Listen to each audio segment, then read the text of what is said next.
खबर का अहम रुख कर लेते हैं। बंगाल में शपथ के बाद ममता को गवर्नर की नसीहत। जी हां, ममता बनर्जी ने तीसरी बार मुख्यमंत्री पद की शपथ ली है। तीसरी बार मुख्यमंत्री बन चुकी हैं ममता बनर्जी। तस्वीरें हमने आपको दिखाई, लेकिन इस बीच खबर ये आ रही है कि ममता की गवर्नर की नसीहत है। सूबे में कानून व्यवस्था का राज हो, ये गवर्नर ने कहा है। राज्यपाल जगदीप धनखड़ ने कहा है उम्मीद है संविधान के हिसाब से चलेगी सरकार, ये राज्यपाल ने कहा है। लोकतंत्र के लिए हिंसा ठीक नहीं है। लगातार हिंसा की घटनाएं पश्चिम बंगाल से सामने आ रही हैं, जो कि चिंता का सबब बनी हुई है, और इसी को लेकर राज्यपाल जगदीप धनखड़ ने चिंता जाहिर की है और संदेश दिया है ममता बनर्जी को। सूबे में कानून व्यवस्था का राज हो, ये कहा है राज्यपाल ने। इस वक्त की अहम खबर, एक तरफ वो तस्वीरें आपसे कुछ देर पहले की आप देख रहे हैं जब ममता बनर्जी तीसरी बार मुख्यमंत्री बनी है पश्चिम बंगाल की, लेकिन उनके लिए ये चुनौती है कि पश्चिम बंगाल में हो रही हिंसा को रोका जाए, और यही बात गवर्नर ने कही है। राज्य में हिंसा की जगह नहीं होनी चाहिए।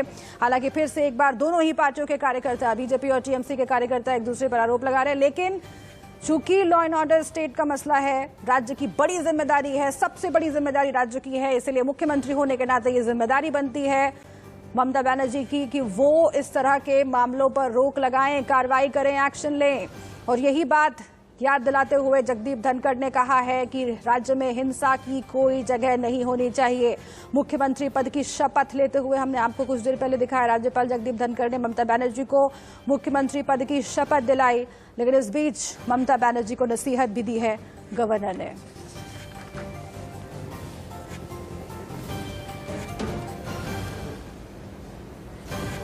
तो इतिहास रचा है ममता बनर्जी ने, और इसीलिए हम 3 तस्वीरें आपको दिखाते हैं कि कैसे लगातार तीसरी बार पश्चिम बंगाल की मुख्यमंत्री ममता बनर्जी बनी हैं। 3 तस्वीरें आपकी टीवी स्क्रीन पर देखिए। 20 मई 2021 वो तारीख जब सबसे पहली बार पश्चिम बंगाल की मुख्यमंत्री बनी थी ममता बनर्जी। लगातार लेफ्ट का शासन था कई दशकों से, और उसे ढहाते हुए, उस किले को परास्त करते हुए ममता बनर्जी ने पश्चिम बंगाल के मुख्यमंत्री पद पर खुद को विराजमान किया था। और इसके बाद 2016 के चुनाव आए। 27 मई 2016 की तस्वीर हम आपको दिखा रहे हैं, वो भी शपथ ग्रहण समारोह, और वहां पर किस तरीके से नेताओं का जमावड़ा आप देख रहे हैं। ममता बनर्जी लगातार विपक्ष को एकजुट करके चलने की कोशिश करती आई है। हालांकि कई बार वो सफल रही, कई बार नाकाम रही, लेकिन मुख्यमंत्री बनने का जो सिलसिला उन्होंने लगातार तीसरी बार कायम किया है, वो एक बड़ा इतिहास रचा है पश्चिम बंगाल में। और इस बार बहुत मुश्किल लग रहा था ममता बनर्जी के लिए, लेकिन अपने रणनीतिकार प्रशांत किशोर के साथ मिलकर के उन्होंने बीजेपी को परास्त करने की रणनीति बनाई। नंदीग्राम में थोड़े से अंतर से हार गई, लेकिन पश्चिम बंगाल में जिस तरीके से टीएमसी ने भारी जीत दर्ज की है बीजेपी के ऊपर, वो वाकई इतिहास है। रौनिक दत्ता हमारे साथ जुड़ गए हैं, हमारे संवाददाता। फिर से एक बार रौनिक, मैं एक बात आपसे समझना चाहूंगी। आज सिर्फ ममता बनर्जी ने शपथ ली है, और अब से कुछ वक्त बाद बाकी जो मंत्रिमंडल है वो शपथ लेगा। कौन कौन से मंत्री होंगे, अभी इसके लिए इंतजार करना होगा। क्या सिर्फ कोविड ही इसकी वजह है, क्योंकि कोविड के प्रोटोकॉल का पालन करना है, कम लोगों को इसमें शामिल करना था, क्या ये इसकी वजह है, या फिर अभी अंदर खाने मंथन हो रहा है क्या कि कौन कौन से लोग हों कैबिनेट में? एकदम देखिए, आज मुख्यमंत्री ममता बनर्जी ने तीसरी बार के लिए शपथ लिया है मुख्यमंत्री पद के लिए।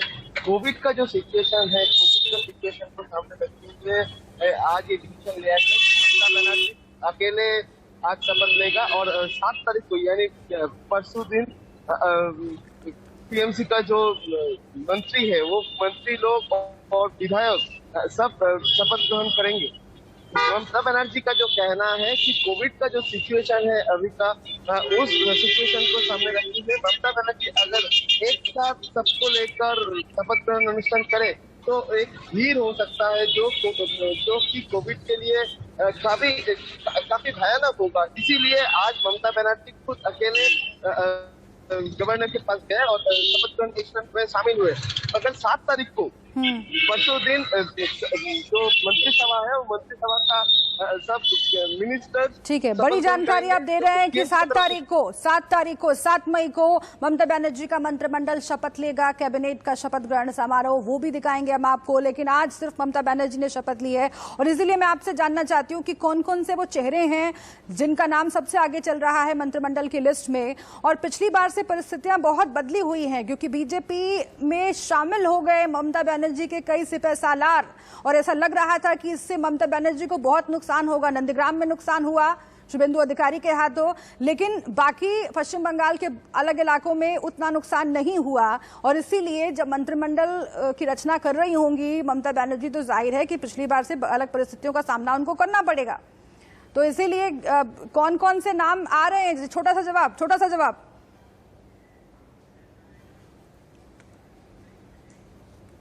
अच्छा, हम अपने रिपोर्टर के पास जाएंगे, लेकिन इस बीच एक बड़ी खबर बता देते हैं। बंगाल में शपथ के बाद ममता को गवर्नर की नसीहत मिली है। फिर से एक बार इस खबर को आप देखिए, क्योंकि पश्चिम बंगाल में जो हिंसा चल रही है उस पर काबू करना बहुत महत्वपूर्ण है। और इसी सिलसिले में गवर्नर ने ये बात कही है ममता बनर्जी को। सूबे में कानून व्यवस्था का राज हो, ये कहा है जगदीप धनखड़ ने। उम्मीद है संविधान के हिसाब से सरकार चलेगी, ये राज्यपाल ने याद दिलाया है। लोकतंत्र के लिए हिंसा ठीक नहीं है, ये भी जगदीप धनखड़ ने कहा है। ये तस्वीरें आप देखिए, कुछ देर पहले ही मुख्यमंत्री बनी है फिर से एक बार ममता बनर्जी। और पश्चिम बंगाल में हो रही हिंसा, अलग अलग इलाकों से जो हिंसा की तस्वीरें आ रही हैं, उसको रोकना बहुत बड़ी चुनौती, और उसी की याद दिलाई है, अपनी जिम्मेदारियों की याद दिलाई है राज्यपाल ने ममता बनर्जी को। ये राज्यपाल के साथ आप ममता की तस्वीरें देख रहे हैं। और ठीक शपथ ग्रहण के बाद जगदीप धनखड़ ने ये नसीहत दी है ममता बनर्जी को कि लोकतंत्र के लिए हिंसा ठीक नहीं है। हालांकि बीजेपी और टीएमसी के कार्यकर्ता एक दूसरे पर आरोप लगा रहे हैं, लेकिन आखिर हिंसा कोई भी कर रहा हो, पश्चिम बंगाल की पुलिस की यह जिम्मेदारी है अब कि वो इस हिंसा को रोके। और इसीलिए सबसे बड़ी जिम्मेदारी पश्चिम बंगाल की मुख्यमंत्री ममता बनर्जी की। तो आज ममता बनर्जी ने तीसरी बार मुख्यमंत्री पद की शपथ ली है। ठीक उसी वक्त बीजेपी के विधायकों ने भी शपथ ली। बीजेपी दफ्तर में जेपी नड्डा ने अपने विधायकों को शपथ दिलवाई है। उसकी तस्वीरें भी आपके लिए देखना जरूरी है। एक तरीके से बायकॉट कर दिया बीजेपी ने इस पूरे शपथ ग्रहण समारोह का। ममता बनर्जी राजभवन में मौजूद थी राज्यपाल के साथ। राज्यपाल ने उन्हें मुख्यमंत्री पद की शपथ दिलाई। लेकिन दूसरी तस्वीर आप देखिए, उसी वक्त बीजेपी के जो बड़े नेता हैं वो पश्चिम बंगाल में ही मौजूद रहे। जेपी नड्डा ने अपने विधायकों को शपथ दिलवाई हिंसा रोकने की। जेपी नड्डा ने शपथ दिलवाई है और बीजेपी का ये कहना है कि ममता बनर्जी को जल्द से जल्द ये हिंसा रोकनी चाहिए। बीजेपी टीएमसी के कार्यकर्ताओं पर आरोप लगा रही है हिंसा को लेकर। ये दो तस्वीरें आपके सामने। ममता बनर्जी ने तीसरी बार मुख्यमंत्री पद की शपथ ली और जेपी नड्डा ने अपने विधायकों को शपथ दिलाई।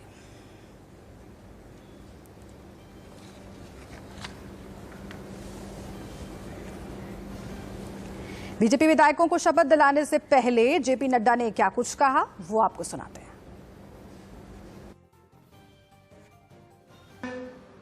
हम सब लोग यहां पर ठीक 10:45 पर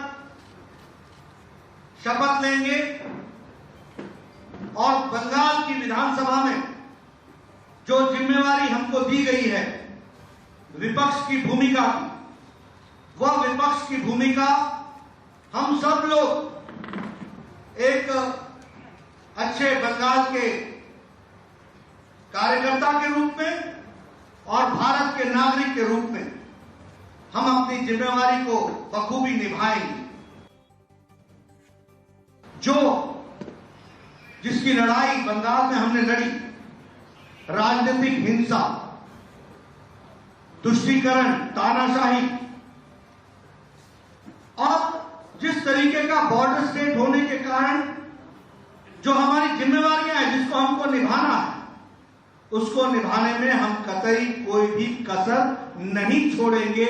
एक राष्ट्रवादी के नाते बंगाल को मुख्य धारा के साथ पूरी ताकत के साथ विकास की ओर ले चलेंगे, ये हम शपथ लेने वाले हैं। ममता जी की सरकार जैसे जैसे नतीजे आए हैं वैसे वैसे यहां पर एक तरीके से राजनीतिक हिंसा का तांडव हमको देखने को मिला है। मैं गया हूं उन घरों में जहां हमारे कार्यकर्ताओं पर अटैक हुआ है। मैं मिला हूं उन लोगों से, उन परिवारों से जो हमारे कार्यकर्ता शहीद हुए हैं। मैं आज भी जाने वाला हूं। यह लड़ाई एक निर्णायक मोड़ तक लड़ेगी और भारत के संविधान और संविधान निर्माता डॉक्टर भीमराव अंबेडकर जी ने, भारत रत्न ने जो रखा है संविधान में, उसकी रक्षा करते हुए सबका साथ, सामाजिक समरसता लाते हुए सबका साथ, सबका विकास, सबका विश्वास, इसको हम आगे बढ़ाएंगे। हमें ये शपथ विधि इस तरीके से करते हुए सारे देश को ये बताना है कि जो कुछ भी बंगाल में हो रहा है वो मुझे तो निश्चित रूप से जो तस्वीरें मैंने विभाजन के समय देखी थी वह तस्वीरें ताजा होती हुई दिख रही हैं और यहां पर जिनको रक्षा करनी चाहिए थी वही इस हिंसा के तांडव के जिम्मेवार लोग, और ऐसे लोग शपथ ले, प्रजातंत्र में सबको शपथ लेने का अधिकार है, लेकिन ऐसे समय में हम भी शपथ लेते हैं कि राजनीतिक हिंसा बंगाल की धरती से नष्टो नाबूद करेंगे प्रजातंत्र की तरीके से।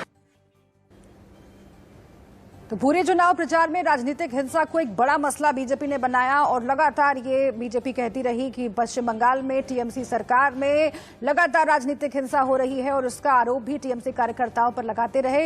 इस मसले का असर कितना पड़ा चुनाव परिणामों में उसका विश्लेषण बहुत हो चुका है, लेकिन बीजेपी अभी भी इस मुद्दे को आगे भी जारी रखेगी। खास तौर से आज के हालात में जब पश्चिम बंगाल में हिंसा थमने का नाम नहीं ले रही है, तब वाकई जिम्मेदारी है पक्ष की भी, विपक्ष की भी, टीएमसी की भी, बीजेपी की भी कि वो इस मुद्दे को आगे बढ़ाए और पश्चिम बंगाल की जनता को राहत मिले हिंसा से। इस बीच हमारे साथ हमारे संवाददाता रौनिक दत्ता जुड़ गए हैं पश्चिम बंगाल से। हम फिर से एक बार रुक कर लेते हैं उनका। रौनिक, इस बार ममता बनर्जी के लिए भी परिस्थितियां अलग रहेंगी, तीसरी बार मुख्यमंत्री बन गई हैं, लेकिन विपक्ष बीजेपी के तौर पर इस बार मजबूत है पहले से, और इसका उदाहरण आज से ही दिख रहा है क्योंकि एक तरफ ममता बनर्जी शपथ ले रही थी, दूसरी तरफ जेपी नड्डा अपने विधायकों को शपथ दिलवा रहे थे और उसमें फिर से एक बार राजनीतिक हिंसा का मुद्दा उन्होंने जोर शोर से उठाया है। इस शपथ में जो जेपी नड्डा ने अपने विधायकों को दिलवाई, टीएमसी के लिए, टीएमसी सरकार के लिए क्या संदेश रहा? देखिए, निर्वाचन के बराबर आने के बाद ही बीजेपी के जो कार्यकर्ता है वो कार्यकर्ता के ऊपर जो जिला में हमला चल रहा है, इसलिए कल जेपी नड्डा कलकत्ता में आए और जो कार्यकर्ता के ऊपर हुए हैं उनको घर में उसके बाद रात को बीजेपी का जो स्टेट लेवल का जो लीडर्स है वो स्टेट लेवल लीडर्स के दिलीप घोष, मुकुल राय, कैलाश विजयवर्गीय, शुभेंदु अधिकारी, राजीव बंदोपाध्याय, इन लोग के साथ बैठक हुआ और आज जेपी नड्डा जी हेस्टिंग्स जो बीजेपी का ऑफिस है हेस्टिंग्स में, उधर जो विधायक है जो कि चुनाव में जीत चुके हैं वो विधायक को शपथ दिया कि बीजेपी के कार्यकर्ता के ऊपर जैसा हमला हो रहा है वो हमले रुकते हुए बीजेपी एक विरोधी दल के रूप में टीएमसी के खिलाफ एक जोरदार प्रतिष्ठान खड़ा करेंगे और ये टीएमसी के लिए चुनौती बोल सकते हैं आप, क्योंकि पहली बार बीजेपी ने विरोधी दल का तकमा पाया। पहली बार विधानसभा में, पश्चिम बंगाल विधानसभा में टीएमसी के खिलाफ बीजेपी जो कि केंद्रीय सरकार में है, जो कि 18 एमपी है बीजेपी का वेस्ट बंगाल में, वो बीजेपी विरोधी दल में होगा टीएमसी के खिलाफ। यानी टीएमसी के तरफ से जो भी हमले होंगे, जो भी भूल होगा, वो भूल सामने रखने के लिए बीजेपी है एक विरोधी दल जो कि पिछली बार भी दिखा गया था 2016 साल में। रौनिक, बहुत शुक्रिया आपका इस जानकारी के लिए। रौनिक ने हमें बताया है कि 7 तारीख को यानी कि परसों मंत्रिमंडल का शपथ ग्रहण भी होने वाला है और देखना होगा कि कौन कौन से मंत्रियों को शामिल करती हैं अपने कैबिनेट में ममता बनर्जी। एक छोटे से ब्रेक के लिए यहाँ पर हम रुक रहे हैं। तमाम अहम खबरें जारी हैं इंडिया न्यूज पर।